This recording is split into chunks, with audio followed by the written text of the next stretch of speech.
Martorell Televisió, la televisió local de la nostra ciutat. Notícies de proximitat, explicades en primera persona. Esport, societat, política, entreteniment, cultura o actualitat. Estigues al cas, en el moment que està passant, t'ho estem explicant. Martorell Televisió, som el pont de la informació local de la ciutat. Gràcies per estar amb nosaltres. Jonathan Anditz, el fill del fundador de Mango, no passarà la nit a la presó. La jutgessa de Martorell havia decretat presó provisional eludible amb una fiança d'1 milió d'euros que han estat abonats en poca estona. Recordem, Isaac Anditz va morir el desembre del 2024 mentre ell i el seu fill feien una excursió tots dos sols per Montserrat. Els Mossos d'Esquadra han detingut l'home aquest matí, l'han dut a la comissaria de Martorell i d'allà als jutjats, emmanillat. Anem-hi en directe amb el Manel Gómez. Manel, bona tarda. Tu has estat tot el dia pràcticament plantant guàrdia. Explica'ns com ha anat tot. Bona tarda, Jessica. Sí, efectivament, tot el dia estem aquí. Ara ja és una tranquil·litat fins i tot mediàtica i judicial i es despertava aquest matí el fill gran d'Isaac Anditz, el Jonathan Anditz, amb la seva detenció per part de Mossos d'Esquadra. Com bé deia, serà traslladat a la comissaria a l'ABP de Martorell. Des d'aquesta comissaria cap al voltant de 3:15 era traslladat amb cotxes policials de Mossos d'Esquadra al jutjat número 5 de Martorell perquè declarés davant la jutgessa. Venia emmanillat i custodiat per Mossos d'Esquadra.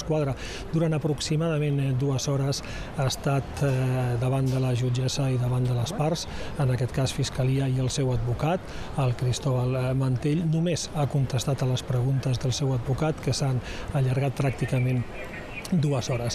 Una vegada ha arribat al voltant de 2:15 de la tarda, l'han tret per aquesta porta que tenim d'aquí darrere, també custodiat per Mossos d'Esquadra i també emmanillat, i l'han portat als calabossos del jutjat de Guàrdia, on ha estat esperant al voltant de 2 hores i mitja més o menys, fins a les 5 de la tarda, que ha tornat a la sala perquè durant tot aquest temps la jutgessa ha estat redactant aquesta resolució que ha fet cas al final a el que demanava Fiscalia. La jutgessa ha decretat l'ingrés a presó, un ingrés a presó que era eludible pagant una fiança d'1 milió d'euros. Com deies, aquesta fiança d'1 milió d'euros s'ha pagat en pràcticament 30 minuts i ell ja ha sortit d'aquests jutjats com una persona en llibertat, amb càrrecs llibertat provisional, però encara i així la jutgessa ha decretat unes mesures cautelars que consisteixen en retirar-li el passaport, prohibir sortir de territori nacional i la presentació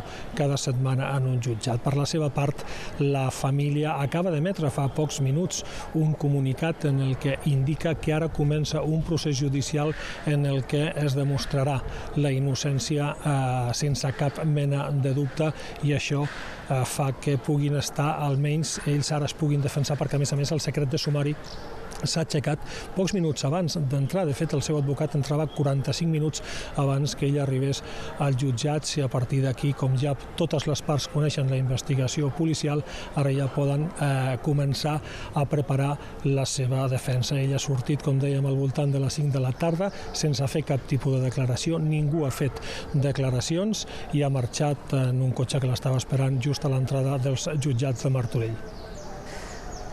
Manel Gómez, moltíssimes gràcies per aquesta crònica tan acuradíssima. Que vagi molt bé descansar. I canviem de qüestió. El govern ha declarat d'interès